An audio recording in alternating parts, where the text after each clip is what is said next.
Brazilian MMA fighter Guilherme Bomba Vasconcelos has tragically passed away at the age of 38. Known for his fierce presence in the octagon and his brief relationship with pop star Demi Lovato, Bomba leaves behind a legacy in both the UFC and Bellator. Bomba's death was announced by his uncle, Walter Vasconcelos, who expressed the family's grief on social media. They had been eagerly awaiting his return to Brazil for Christmas, but that reunion will never happen. While the cause of death is unknown, reports confirm he died in Los Angeles. Bomba's MMA career was marked by a record of 10 wins and 6 losses, competing across multiple organizations. He first rose to prominence on Season 3 of The Ultimate Fighter, Brazil, and continued his career in Bellator and the UFC, where he gained recognition for his skill and relentless fighting style. Recently, Bomba had been competing in the Jiu-Jitsu World League, showcasing his dedication to martial arts. Despite a recent back injury that forced him out of a tournament in Las Vegas, he remained committed to his recovery and training. His last post on social media, less than 24 hours before his death, was outside a jiu-jitsu studio. Off the mat, Bomba was also known for dating Demi Lovato in 2017, a relationship that lasted several months. While Lovato has not commented publicly on his death, fans around the world mourn the fighter, who leaves behind a 1-year-old daughter, Naomi. Guilherme Vasconcelos' passing is a heartbreaking loss for the MMA community. His impact in the sport and his dedication to his family will not be forgotten. A top chef and UK restaurant boss dubbed the King of Curry has sadly passed away aged 56 as heartbreaking tributes pour in. Shabir Hussain, who founded successful Indian restaurant chain Akbar's, died after a courageous battle with cancer. Social media posts mourning the restaurant owner said he was a great man who left a great legacy and was always welcoming. The chef's first restaurant, a small 28-seat dining room, opened in 1995 in Bradford City Centre. But the chain rapidly gained popularity and soon expanded to dozens of branches across the North, Scotland, and the Midlands. Shabir hosted the grand opening of the group's latest venue in Blackburn in March this year. Since it was announced he had cancer last year, people across the world had been leading prayers for the icon. Emotional tributes have poured out on social media following the CEO's death. Akbar's restaurant group posted on Facebook, "It is with great sadness that we announce the passing of Shabir Hussain, founder of Akbar's restaurant group. All restaurants will now be closed and will reopen on Friday the 18th of October at 5 p.m.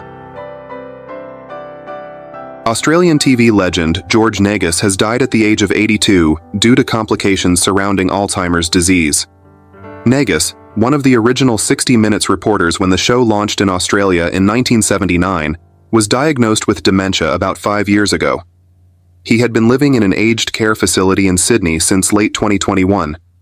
Negus's family confirmed the television icon's death on Tuesday afternoon. Negus made his last notable public appearance at the November 2020 memorial service for television trailblazer Gerald Stone, after the inaugural 60 Minutes executive producer died aged 87. Stone had chosen Negus, Ray Martin, and Ian Leslie to front the news program in 1979 when Kerry Packer imported the format from the United States to air on his 9 network. At its peak in the 1980s, 60 Minutes was a ratings juggernaut, with a third or more of the national television audience tuning in at 7:30 on a Sunday evening. Negus became a household name as he crisscrossed the globe, often reporting from war zones, with his thick mustache and open-neck shirts contributing to a knockabout image. From the late 1980s until his health deteriorated to the point he needed full-time care, Negus had lived on the New South Wales mid-north coast with his wife Kirsty Cockburn. Brisbane-born Negus was a high school teacher until his late 20s when he began writing for newspapers including The Australian, followed by a stint on the ABC's groundbreaking This Day Tonight. Negus was made a member of the Order of Australia in 2015 for significant service to the media as a journalist and television presenter and to conservation and the environment. Atlanta radio legend Wanda Smith has passed away aged 58.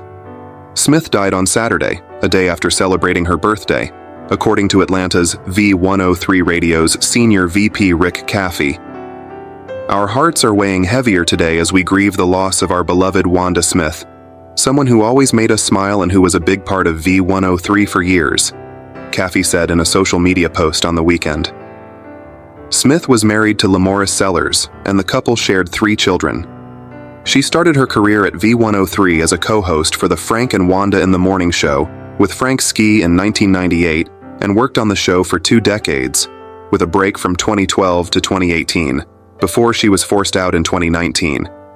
Her show exit came after Smith's explosive interview with comedian Cat Williams in 2018, which saw the radio star and the comedian in a bitter feud after Williams insulted Smith's interview style. Williams had previously insulted other comedians and celebrities. Smith's husband Seller allegedly confronted Williams with a gun outside the Atlanta Comedy Theater following the row, but Williams did not press charges, according to Atlanta News First. Smith, a Miami native, was also known as a comedian, having been a writer on the TV series Def Comedy Jam and Comic View, Fox 5 Atlanta reports.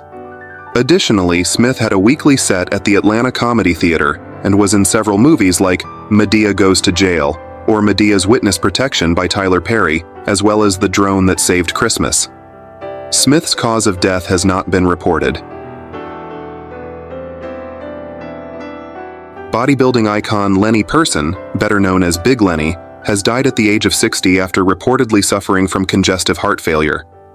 The tragic news was announced by fellow bodybuilder Dave Palumbo in a YouTube video last weekend. Palumbo said, "Big Lenny Persin is no longer with us. He passed over the last couple days, we're not really sure exactly what day. He was suffering from congestive heart failure for quite some time now. Big Lenny was an icon in the sport. He carved out a unique niche for himself, leading a group of bodybuilders who went by the name of the Del Rey Misfits. He was their fearless leader." Persin, who last competed in the 2017 NPC Ruby Championship, finishing in 2nd place, became famous on the bodybuilding scene for his eccentric appearance and larger-than-life personality. He also suffered from a disease known as Palumboism, a difficulty contracting the abdominal muscles which is typically caused by the usage of HGH and insulin, meaning he did not have a conventional bodybuilding appearance. While he was reportedly struggling with heart problems, Persin's official cause of death is yet to be announced. In another recent YouTube video, bodybuilding expert John Bravo also confirmed Lenny's death while paying tribute to him. Bravo said, "I had a chance to know him, and he was a gentle giant, you know. One of the biggest guys, the biggest guy in the room, and, you know, if there's one thing we can all learn from Big Lenny, is that he lived each day to the fullest, and it didn't matter if he lived in a rundown apartment filled with roaches and dirt and mold. Each day he had a smile on his face, and each day he found a way to make himself happy."